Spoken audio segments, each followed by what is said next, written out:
Welcome to LKT Stories, a place to share stories full of emotions and surprises. Now, let's dive into this special story. The story began unexpectedly for me. My name is Eric, 26 years old. Just returned home after a long time living and working abroad. I left at the age of 22, choosing to pursue a career in a faraway place. And during those 3 years, I could only contact my family through occasional calls. However, this time I decided to return to my hometown to visit my family after so many days away. When I entered the familiar house, a feeling of both familiarity and strangeness rushed back. My parents were very emotional to see me again, and our whole family spent the first evening reminiscing about old memories, in laughter and the dishes my mother cooked that I missed so much. But what surprised me the most was Anna, my younger sister. The last time I saw Anna, she was still a small, lovely, but shy girl who liked to hide behind me whenever she met strangers. But when Anna came out of her room to greet me, I could hardly believe my eyes. She was now a grown woman, tall and confident.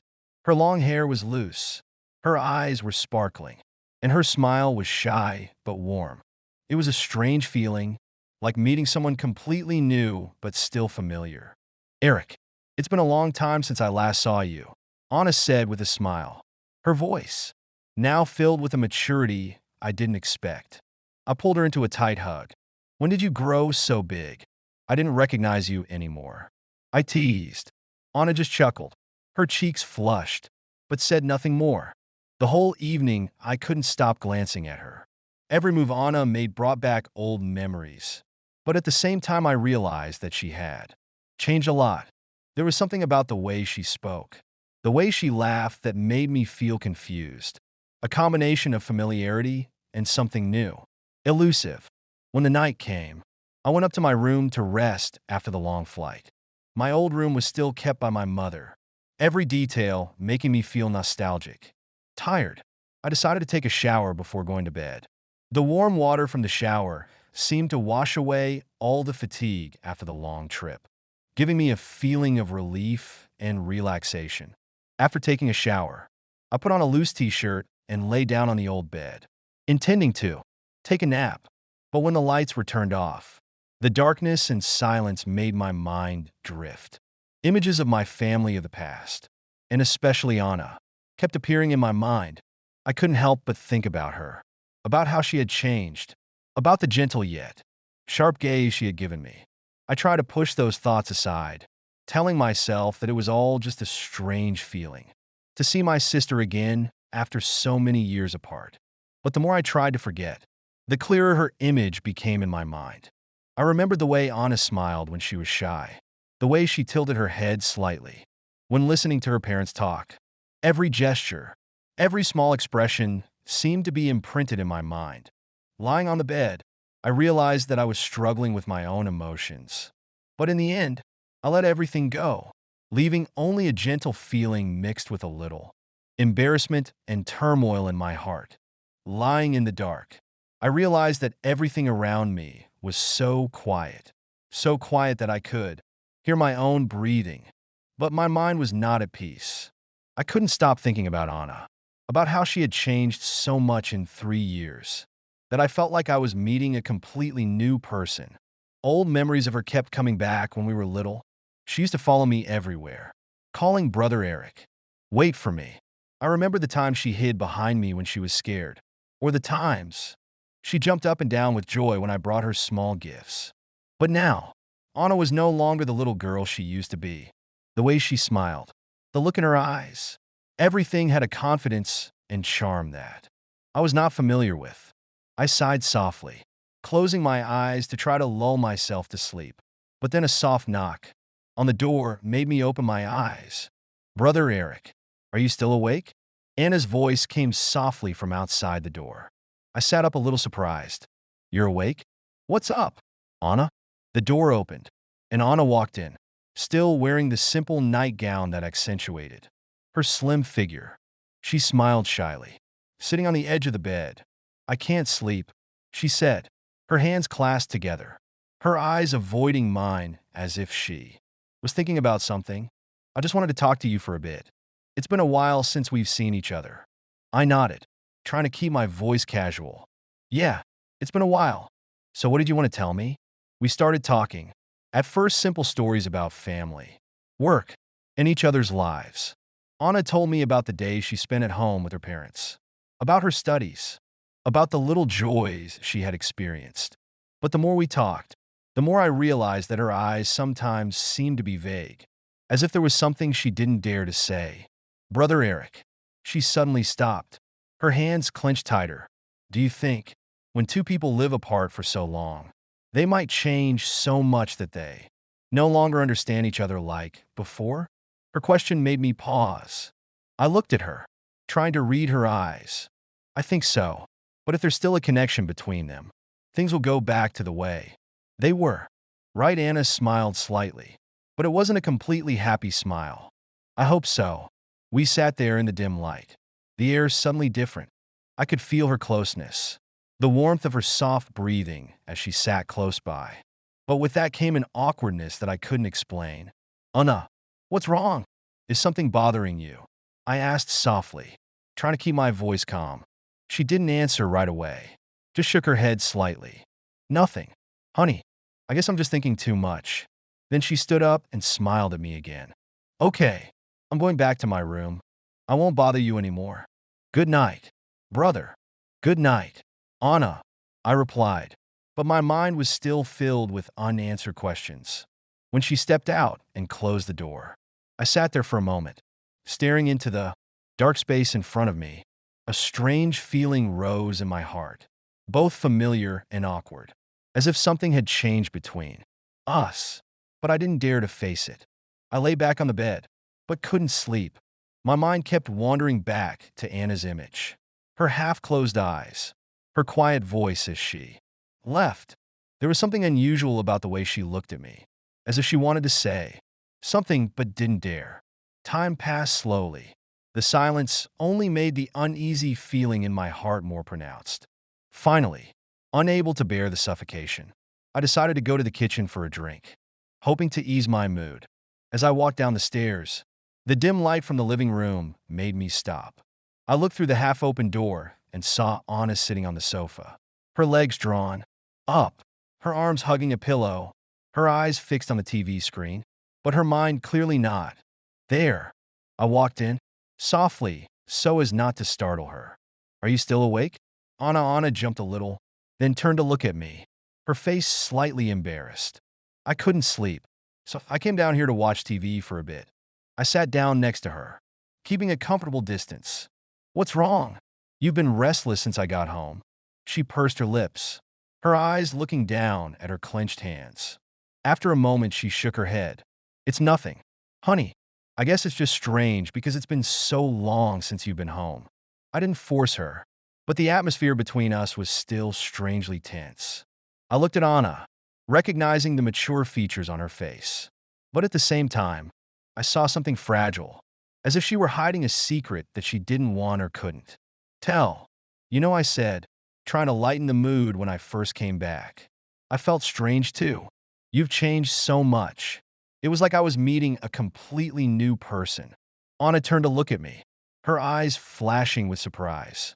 Is change good or bad, brother? I smiled, trying to keep my voice light.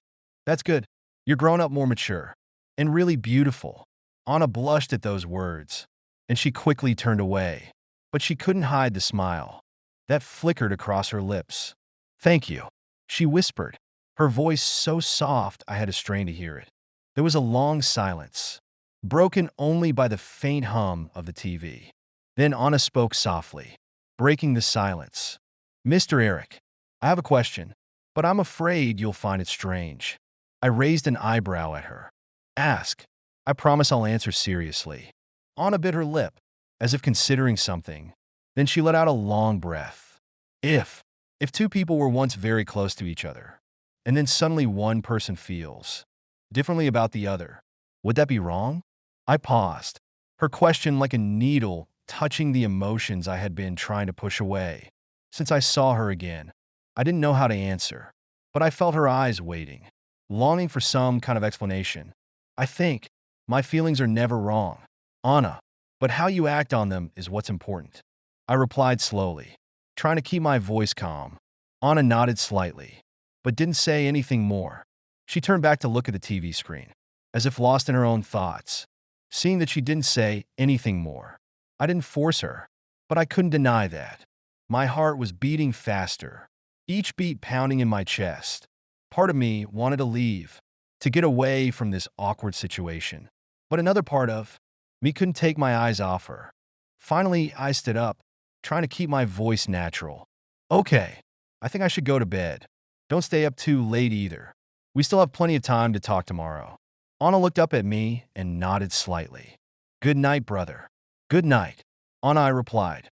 But as I left the living room, I couldn't help but feel that the peace between us was gradually being replaced by something that neither of us dared to name. I returned to my room, closing the door gently as if afraid to break the silence of the house. But the silence only made my mind more chaotic. Anna's question kept echoing in my head, spinning like a spiral with no way out. If two people were once very close to each other, then suddenly one person feels, and about the other, is that wrong? That question, the way she looked at me, all of it was like an unspoken confession. But it was enough to make me feel anxious and uneasy. I couldn't deny that since I saw Anna again, I had felt the same way of turmoil that I didn't want to admit, didn't even want to think about. But now her question made those feelings suddenly unavoidable. I lay on the bed, eyes wide open staring at the ceiling, trying to push away the tangled thoughts. But Anna's image kept appearing clearly in my mind. Her smile, her eyes, the way she sat next to me on the sofa, looking confused but also full of anticipation. I tossed and turned for a long time until the feeling became unbearable. I decided to get up and step out onto the balcony to breathe some fresh air. The street lights cast a shadow on the quiet night, and the starry sky brought a bit of peace, though not enough to dispel the chaos in my heart. As I stood there, I heard a slight noise coming from the stairs. Turning, I saw Anna standing there, her eyes fixed on me uncertainly. I couldn't sleep, she said softly, stepping closer. I saw your door open, so I figured you might too. I nodded, trying to keep it casual. I just came out here to get some air. Are you okay? Anna stood next to me, her hands lightly gripping the railing, her eyes looking up at the sky. It's okay. It just feels strange that you're back. There are so many emotions I don't know how to handle. I listened silently, not knowing what to say. There was something in her voice that made it impossible for me to interrupt. Anna continued, her voice soft but slightly trembling. Do you ever feel that? The people closest to you can also confuse you the most. The question was like a knife to the deepest emotions inside me. I turned to look at her, her eyes waiting, as if searching for something inside me. Anna, I began, not sure what to say. I think sometimes our feelings don't go the way we want them to. What matters is how we deal with them. Do you know what I mean? Anna nodded, her eyes still glued to me. But this time there was something different, a closeness and conflict that I couldn't describe. She stood very close to me, her soft breath blowing into the air between us, shortening the already fragile distance. I felt my heart pounding, each beat echoing in my chest. Part of me wanted to step back, but another part of me couldn't take my eyes off her. Anna, I called her name softly, my voice choked by my emotions. But before I could say anything more, she stepped closer, until the distance between us was almost gone. I felt her warmth, fragility, and strength intertwined. But at that moment, like a shock pulling me out of my confusion, I took a step back, trying to hold on to what little reason I had left. Anna, we can't, I said, my voice trembling, not daring to look directly at her. You are my brother. This isn't right. She looked at me, her eyes filled with emotions that I couldn't read. But she didn't say anything, just nodded slightly, then turned away, walking back into the house. Without saying a word, I stood there, watching her figure disappear, my heart filled with a feeling of insecurity and confusion. Then I went back to my room, lay down on the bed, but sleep was far away. The tense feelings wouldn't let me escape. Every moment of settlement between Anna and I, since I returned, kept appearing, leaving no detail behind. Her shy smile when she first saw me, her meaningful questions, the way she approached me on the balcony. Everything seemed to be leading to something I didn't want to admit. The next morning, I woke up when the first sunlight of the day filtered through the door.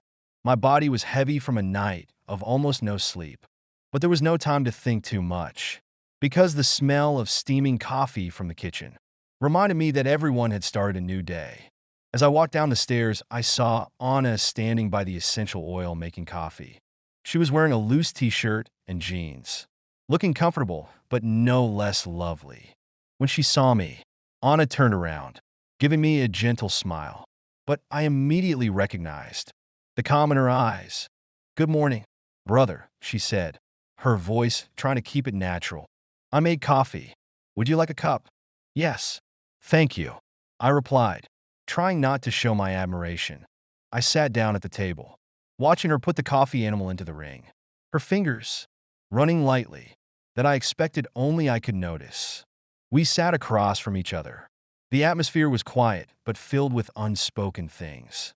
I knew she wanted to say something, and I also wanted to break this silence. But every time I opened my mouth, I couldn't find a reasonable explanation. In the end, Anna was the one who was famous before. "Mr. Eric, I'm sorry if I made you uncomfortable last night. I didn't mean to cause any trouble." I looked at her silently, seeing the sincerity in her eyes, but also the sadness she was trying to hide. "It's okay, Anna. It's just," I didn't know what to say either. Everything was so unexpected. She nodded, putting down the coffee powder in front of her. "I understand. Maybe I'm confused. About myself, too." I didn't know how to respond. Her words were an admission that I wasn't ready to face. But I couldn't hide forever. Couldn't let her feel alone in her uniqueness. "Anna, listen," I began, my voice low. "We're brothers. Time and change may make things strange, but I believe this will pass. As long as we maintain mutual respect, it will all work out." Anna looked at me gently. Her eyes seemed to want to say something, but stopped. After a while, she nodded slightly. "You're right. Maybe I'm just thinking too much." After breakfast, Anna avoided me all day. She did most of the small chores around the house, from cleaning to rearranging the living room. I didn't try to approach her either, thinking that we both needed time to sort out our feelings. But this distance didn't ease the tension. It only made me more restless. In the evening, when my parents announced that they were going to visit a friend and would be back for the night, I felt the situation getting more complicated. Now it was just Anna and me in the house. I intended to go up to my room early to avoid any awkward situations. But then I heard a gentle knock on my door. "Anna," I called, opening the door to find her standing there, her thin face cool. "And working on a project. Can you come out and talk to me for a moment?" she asked, softly, almost a plea. I wanted to refuse, but my eyes made it impossible. I nodded, stepping outside. We went down to the living room, where a soft golden light bathed the room. Anna sat down on the sofa, and I sat a safe distance away from her. "I just wanted to explain," Anna said, her voice running. "I don't want you to think I'm a stranger or that I'm trying to do something wrong. I just can't control my emotions." My heart fluttered at those words. I wanted to interrupt her, but I didn't know what to say. "Eric," Anna continued, turning to look at me. "I know what I'm feeling isn't right, but I don't know how to stop." Her words were like a knife cutting into my heart, but at the same time, they also highlighted something that I had been trying to suppress. I wanted to comfort her, to tell her that everything would be okay. But how could I, when I was not sure of my own feelings? I looked at her, about to say something, but she stood up, turning back to me. "I shouldn't have thought about this. I'm sorry." Having said that, Em quickly walked out, leaving me sitting there, once again left with mixed emotions. I sat silently in the living room, the soft yellow light unable to warm the cold that was enveloping my heart.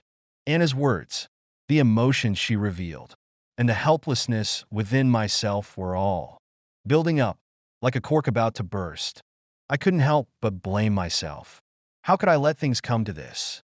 Part of me wanted to walk out of the house, away from everything, so that I wouldn't have to face her eyes or what I was also feeling but didn't dare admit. But another part held me back, making me unable to leave. I didn't want to leave her in this state. Didn't want her to think she was lonely or rejected. I stood up, walked slowly up the stairs, stopping in front of her room door. The door was only ajar, and the light from the table lamp in her room shone into the hallway, dim but warm. I knocked softly, my voice so low that only I could hear it. "Anna, may I come in?" There was no answer. I pushed the door open and found Anna sitting on the edge of the bed, her head bowed, her hands clasped in her lap. She didn't look up at me, but I knew she was aware of my presence. "Anna," I said, moving to sit next to her on the bed. "I don't know what to say to make you feel better, but I'm here and I want you to know that you don't have to suffer alone." Anna turned to look at me, her eyes filled with tears. But no tears fell. "Eric, I know I'm wrong, but I can't stop this feeling. I've tried, but every time I see you, I just can't stop thinking about you." I took a deep breath, trying to calm myself. I knew there was nothing I could say that would ease the turmoil inside her, or even inside me. But I had to do something, say something, to keep us from sinking deeper into the uncontrollable emotions we felt. "Anna, you're my sister," I said, my voice slow but steady. "These feelings may be the result of being apart for so long, making things unfamiliar. But it's important that we remember who we are and the role we play in each other's lives." Anna was silent, just looking at me, her eyes filled with pain and also searching for a bit of hope. "You're right, but I don't know how to forget these feelings. Eric, I just want things to go back to the way they were, when I was simply your little sister, and you were the big brother I've always admired." I placed my hand on her shoulder, a gentle but reassuring touch. "I want that too, Anna, and I believe that time will help you get through it. I will be here, helping you find what we once had: brotherly love, closeness, but not crossing the line that we both know cannot be crossed." Anna nodded, leaning her head lightly on my shoulder, as if seeking some comfort in that moment. We sat like that for a long time, neither of us saying anything, just quietly letting the space around us blend into the silence we both needed to calm down. Then, I stood up, giving her a gentle smile. "Go to sleep, Anna. Tomorrow is a new day. I believe we will be fine." Anna smiled slightly, a sad smile, but also a little relieved. "Good night, Mr. Eric." "Thank you." I left her room, closed the door, and felt like I had crossed a thin but necessary line. Everything was still chaotic inside me, but I knew that I had made the right choice to hold on to what was right, despite the difficult emotions. That night, I lay in bed, feeling lighter for the first time in days of struggle. I knew that the road ahead would not be easy, but at least we had begun to take the first steps towards healing for her and for myself. From this story, I learned a profound lesson: that emotions are a natural part of being human, but how we face and handle them determines everything. Sometimes we can get caught up in opposite emotions, especially when unexpected changes upset familiar perceptions. But the important thing is to stop, look at the problem clearly, and choose the right path. I have learned that love is not just a simple feeling, but also a responsibility to others and to yourself. Protecting necessary boundaries, even when it is difficult, is the only way to take care of the respect and relationships you cherish. In life, sometimes you will face strong and complicated emotions, even confusing about yourself and the relationships around you. When that happens, remember that emotions are natural, but actions should be guided by wisdom and moral values. Take time to understand your emotions instead of judging or acting on them. Respect important boundaries in relationships, because they're the foundation for maintaining attachment and trust. If you feel lost, turn to trusted family members, friends, or listen to your heart. But always keep your heart in mind. Self-control not only protects you from mistakes, but also preserves the precious relationships you cherish. My story ends here, with unforgettable lessons and a sense of relief that everything has been properly seen and handled. Life continues, and I believe that, with sincerity and respect, we will maintain this sacred family relationship. Thank you for listening to our story. If you find it interesting and meaningful, don't forget to leave a like to support. See you in the next videos. Wish everyone always happy and happy. By the story of LKT Stories ends here. If you find this story interesting and worth pondering, please support us by clicking like, subscribing to the channel, and sharing the story with people you think they need to hear. Don't forget to leave your opinion in the comments section, because we always appreciate all your feelings and thoughts. Your sharing is the motivation for us to continue bringing more interesting stories. Goodbye and see you in the next videos.